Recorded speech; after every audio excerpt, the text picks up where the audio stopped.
It's your Locked On Flyers podcast for Tuesday, January 10th. Your daily dose of Flyers news, analysis, and high quality content that is so happy Sam Ersson finally got that shutout. I say finally, it was only 2 tries, but Yeah, he's uh, only I he know. hasn't had that long of a career, but I get it. All right. So we're going to talk about both games against Toronto and Buffalo and get to Phantoms Tuesday all on today's show. You're Locked On Flyers, your daily podcast on the Philadelphia Flyers. Part of the Locked On Podcast Network, your team every day.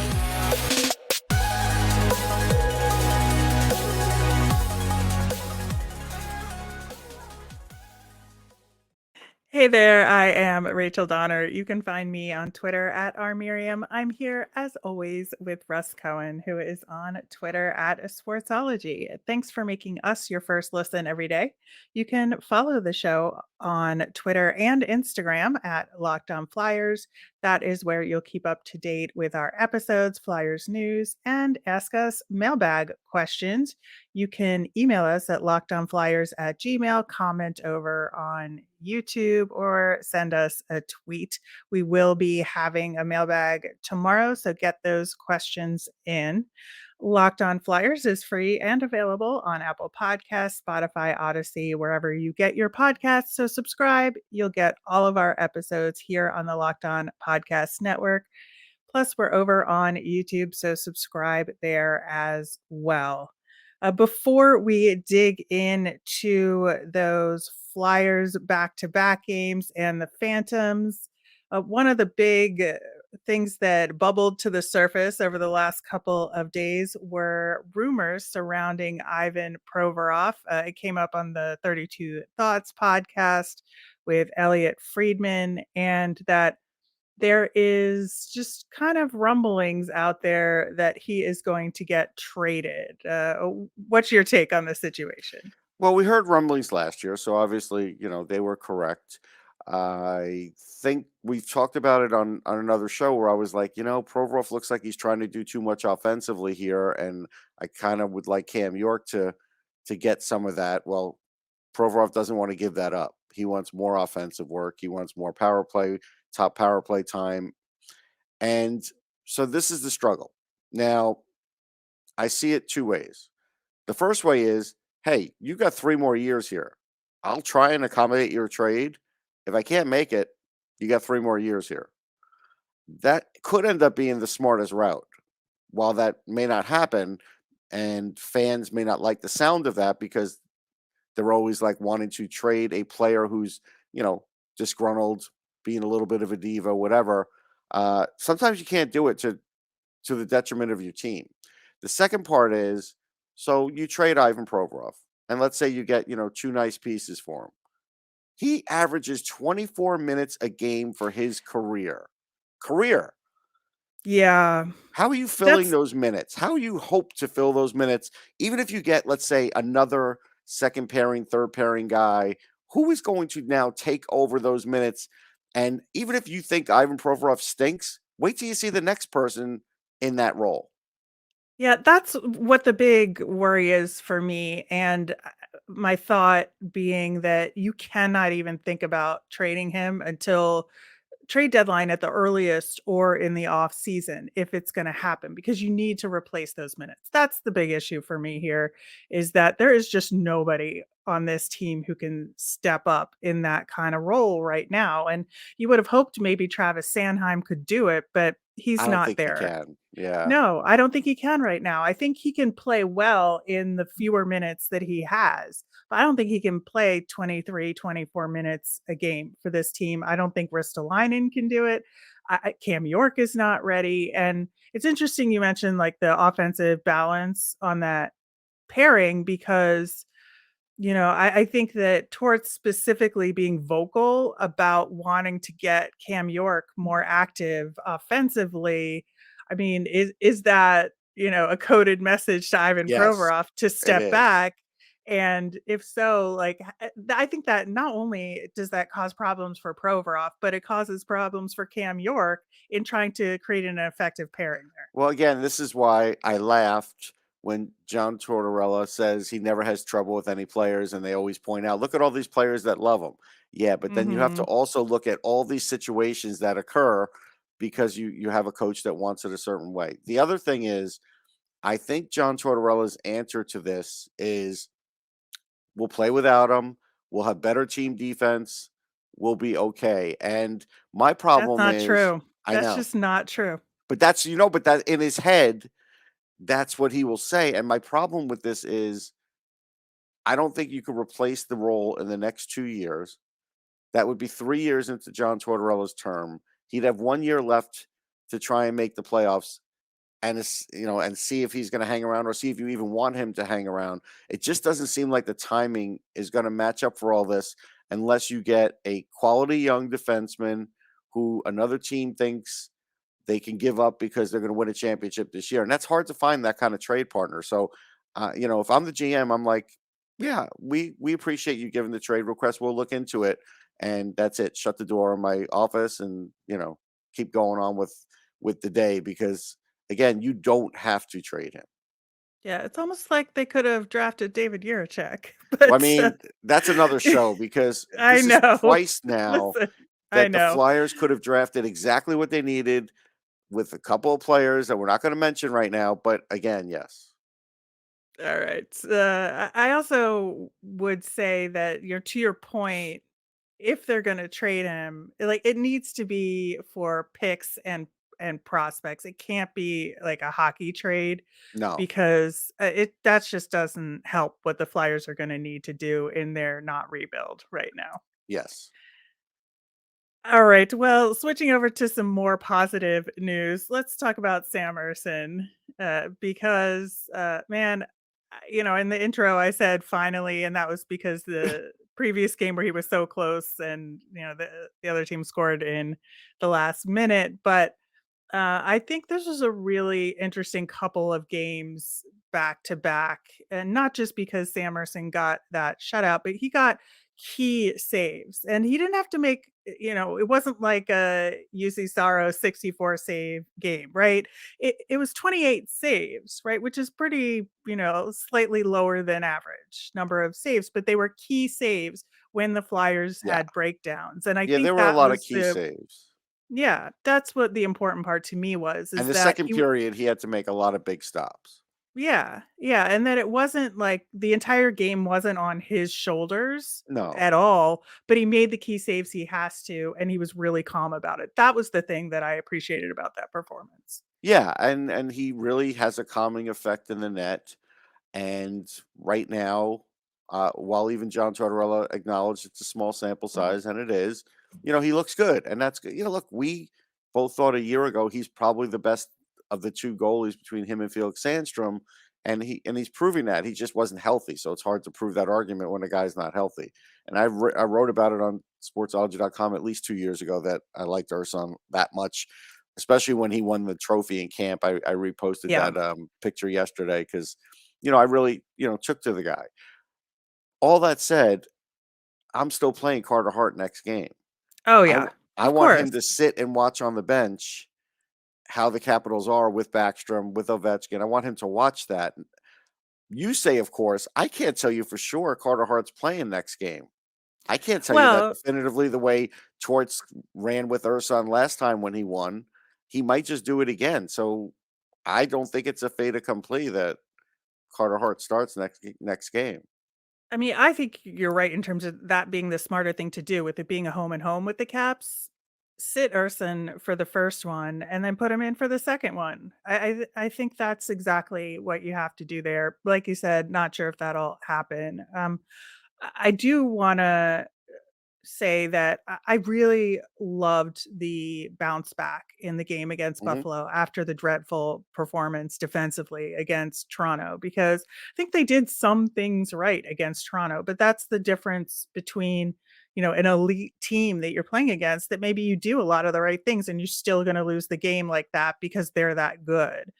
But Buffalo has been scoring at a phenomenal rate, averaging over 4 goals a game, and the fact that they shut them out after that really just, you know, demoralizing game against Toronto, I think that's a good sign of resilience.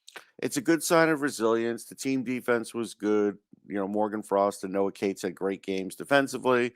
Cates had a nice goal. So those things, all positives. Zach McEwen scored his first goal in 30-something games. For all those people that thought Zach was going to score more this year under Torts, yeah, he might get 2 more goals. Like he might get 3 more goals. But, again, but it was, a positive thing. On the other side, sure. I think the Sabres were due to slip, and they also have a young defense. So the Flyers took advantage of that. That's good. But the Flyers also still have problems, right? Like that Peyton Krebs breakaway could have changed the game too, because I don't know what they were doing for like a minute and a half. They were playing the dumbest hockey I've seen them play all year, and I had to tweet about it because guys were on the wrong sides. They just couldn't do anything on the power play, which again was 0 for 3. Still not fixed, but that game sort of masks it because everything else worked. And, Krebs gets the breakaway. They also had, I want to say there were 2 or 3 2-on-1s in a minute and a half part. And that was 2 of them were when they were on the power play, and then the breakaway when Krebs was coming out of the box. You can't have that. Yeah. Well, there is a lot right there. So we're going to get into a little bit more detail on some of that coming up next. Today's episode is brought to you by BetOnline. BetOnline.net is your number one source for sports betting info, stats, news, and analysis. You can get the latest odds and trends for every professional and amateur league out there, from football to basketball, soccer, esports, and of course the NHL. We've got it all at BetOnline.net. And if you love sports podcasts like ours, you can find those at BetOnline as well. We're always the fastest and easiest way to get your betting fix. So head to the website today or use your mobile device to learn more. BetOnline, where the game starts. Make sure you check out Locked On NHL Prospects. It's a daily show covering the next generation of hockey superstars leading up to the NHL draft, plus rankings, top prospect comparisons, all that and more. It's available wherever you get your podcasts. Russ, you went through a laundry list of items toward the end of the last segment. And, I think that the power play is one of the big things that's still an issue. They were 0 for 7 between the 2 games back to back. It was interesting in the game against the Sabres. They tried to, switch around the units a little bit, that it just didn't quite work. And I wonder if that's a chemistry thing in terms of getting used to the different combinations in terms of how it went in the Sabres game. But I wasn't feeling overly confident that they were going to get a power play goal in either of those games. Yeah, I still think it's a zone entry thing. And again, it's Yeah. easy to sit here and say, if I were coach, this is what I would do. But if I were coach, again, I would say this player, whether it's Frost or Sanheim or whoever, is going to be the guy that brings the puck up on the first one, and this guy's doing it on the second one. No exceptions. No exceptions. If you want to do the slingshot, fine. If you don't want to do slingshot, don't do it. But that's it. This is what we're doing. And it is your responsibility to get it into the zone. And then when we get it into the zone, this is what we're doing. They don't seem to have a game plan, at least for the early part of the power play, on what to do. They get short circuited so early. And again, those guys, I know the coaches let you go deep, but they go so deep that they're giving up all these odd man rushes, and it's bad. Yeah. I think there has to be a huge reset on the power Or play. put 2 And just, defensemen on the power play so you don't have the yeah. odd man rushes. Like, again, Rocky Thompson's not doing a good job. Like, I'm just gonna say it. He's not. This is failing all year and failing miserably, like, to the point where, the coach, cursed the other day. I can't curse on this show, but if you wanna go look up what he said about the power play 2 games ago, go look it up. Yeah. I was like, "Oh, that was fun to hear over the TV." Yep. Um, but yeah, I think, that is a continuing issue that I think needs to be addressed in a fundamental way. Like start it over, start from scratch, build it up, because they're just not getting anywhere with the power play. Another interesting thing that I noticed between the two games is that the Flyers threw 41 hits versus the Leafs and only 16 versus Buffalo.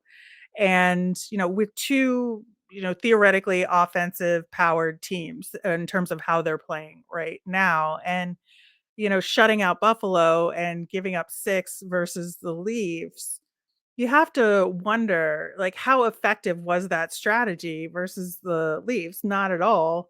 And could they have done something different in their defensive structure and not just depend on the physicality of it? Yeah, they could have actually played defense and have active Yeah. sticks and had better structure and take away time and space. Now, Torts talked about it against the Leafs. It didn't happen. He talked about it again yesterday, and it did Yeah, happen. yeah, exactly. And it was a very noticeable difference. Very Yeah. noticeable. The thing is, and this is what I've always said, if you're going to be physical and you want those hits to matter, you have to get the puck after you hit the guy. If you hit the guy and you don't have the puck, it really didn't do anything other than if you want to send a message. So that's why I don't care how many hits a team has per game. What I care is what happens after the hit. Yep. Exactly. And that was a huge failing, I think, in that Leafs game. Yeah. But, Yeah, because they always had the puck. again, to their credit, they did a really good job of turning that around against the They did, Sabres. and it does show that they're capable, but it also does show that right now they're like a Jekyll and Hyde team, and even the coach is having trouble finding a middle ground on this team. And that's the biggest worry of this year. Are things rolling better than last year? Sure. I mean, they are a little better. There's no question about it. But we also have to acknowledge that, you know, since 2013, I think it was 2013, John Tortorella hasn't gotten out of the second round of the playoffs and has missed the playoffs too. So right now, this year is kind of going part and parcel with the first year of his tenure in Columbus, where they had like a 475 winning percentage.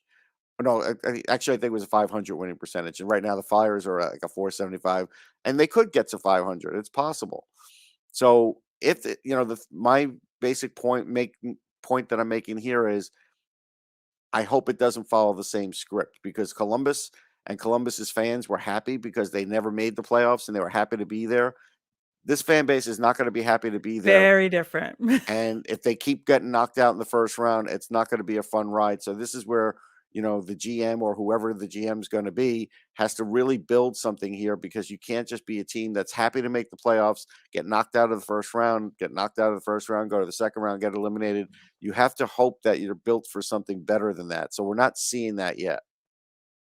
Yeah, that's I think a roster construction It is. issue, It f- is. right now. But But it I is a do. coaching one too, because again, he's been the coach for two different franchises, and he had some success with the Rangers, but then after they made it to the conference final, he hasn't made it back since.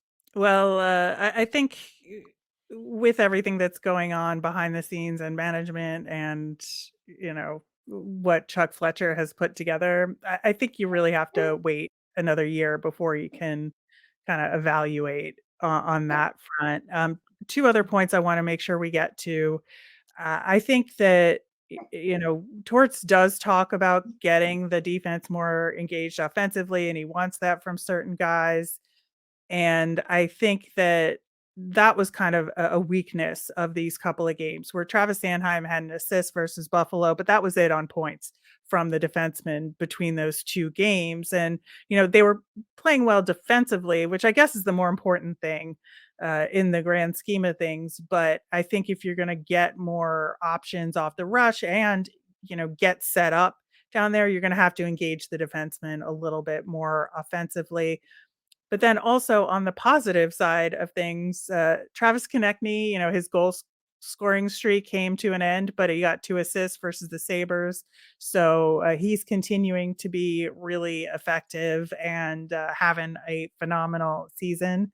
So, all the credit to him about not just making it a streaky thing. He's been really consistent this season. No, and he's had a different mindset. Like, even in between periods, they asked him how the game was going, and he goes, "Not good," even though they were up, because he realized that this happened to be a game where maybe Buffalo was a little off their game. The Flyers were completely on their game, but that yet they were still making mistakes that could lose them a game. And so I think that's a big jump for him to recognize that. And I think that is the influence of John Tortorella, and all of that is positive. Like those are really good things to recognize. We'll see. We'll see how if everybody else sort of embraces that. Like you said, it's easy to say that defensemen should be more engaged or whatever, but they have to do it. And again, this is where if you think, Travis Sanheim can magically play the top pairing, I don't know. He's really had a mixed bag kind of year. He really has. I mean, we have to look at this and say at some point he has to break out, and he's 26. So usually 25 is the age that I give where I say defensemen are at their peak and they start really getting it. Well, last year he had 31 points. He's got 15 now. He's pretty much on the same pace. So what's going to be different? What is going to change? Something has to change. Yeah, I think so. And again, that all ties back to the Ivan Provorov conversation that we had at the beginning. We have Yep. to have a more well-rounded decor before we can think about trading a guy Yeah. like that, even in the short term, I think. I don't think that, getting rid of your guy that plays the most minutes and can do a lot of things, even when you don't have high expectations overall for the team. I just don't think the timing is right. But we have a lot more to talk about with the Phantoms, and we will do that coming up next. Today's episode is sponsored by Athletic Greens. I started using Athletic Greens because I wanted better gut health, more energy, optimized immune system, and hated taking pills and vitamins. And I wanted a supplement that actually tastes great. With one delicious scoop of Athletic Greens, you're absorbing 75 high-quality vitamins, minerals, whole food sourced superfoods, probiotics, and adaptogens to help you start your day right. This special blend of ingredients supports your gut health, your nervous system, your immune system, your energy, recovery, focus, everything.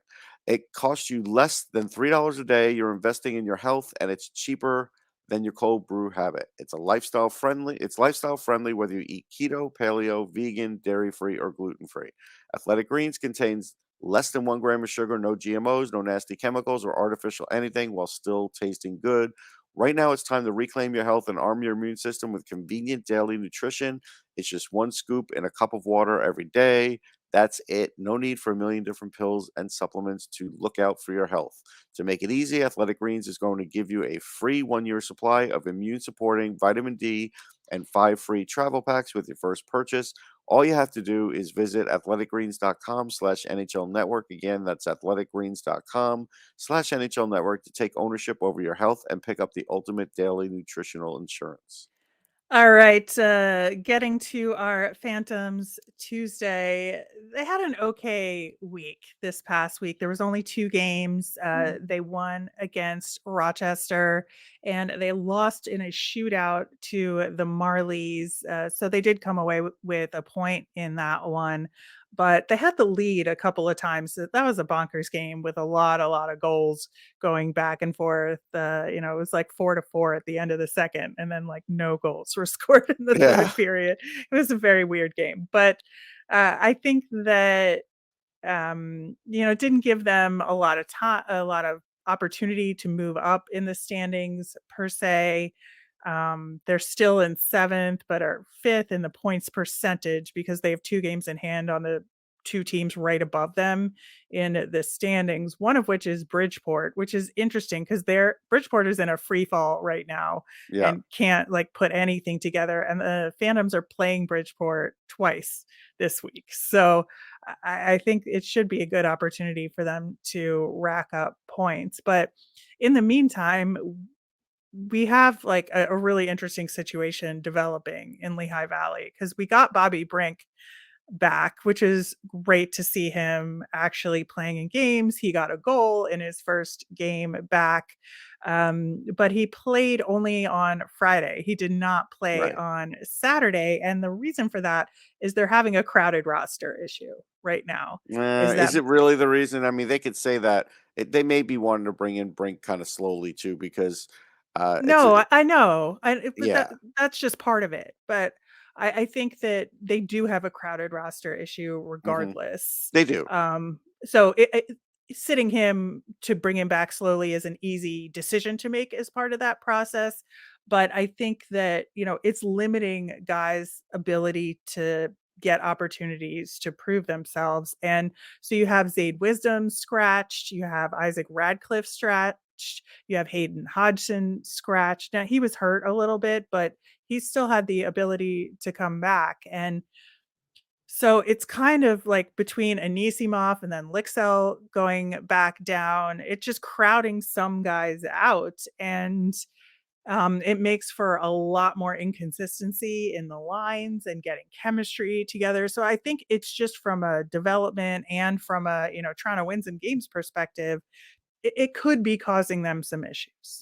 Yeah, I agree with that. I mean, unfortunately, I don't think Hodgson has much of a future with the Flyers anymore. I think that No. time passed, and that stinks because I think there's a little Yeah. something there, and maybe he can get that with somebody else.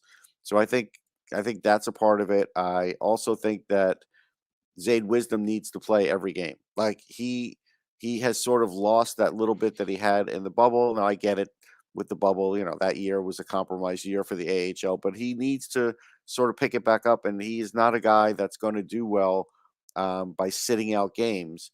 And you're sitting him out games so you could play, these veterans. It's like there's a fine line between that. I mean, if you want to play Cam O'Reilly all the time, fine. He's the guy, fine. But then, like you said, you have these other guys, and you can't continuously play them. Those guys have to play like 4 out of every 5, and a guy like Wisdom needs to be in there. Like it's just, and eventually Brink is going to be in there, and that's when you have to deal one of these guys. Like Max Willman really does not have a future with the team at this point. I could take him out of the lineup, and Brink's going to play, and if Willman doesn't get traded, then you're going to sit out some games. That's just the way it is. I mean, I have to look for the long-term development here, and this is where I disagree with like John Tortorella saying, "Well, let Ian LePerrier do what he has to do there and do whatever." Yeah, that's great for Ian, but it's not great for the team. And again, I'm going to ask the question since now Cam York is playing the right side up with the Flyers because somebody brought this up in protest of me saying Zamula should be up with the team. This was on a different show that I was on. Well, Cam York's playing the right side. Nick Seeler's playing the left side. So does Zamula. Why is Nick Seeler still in the lineup?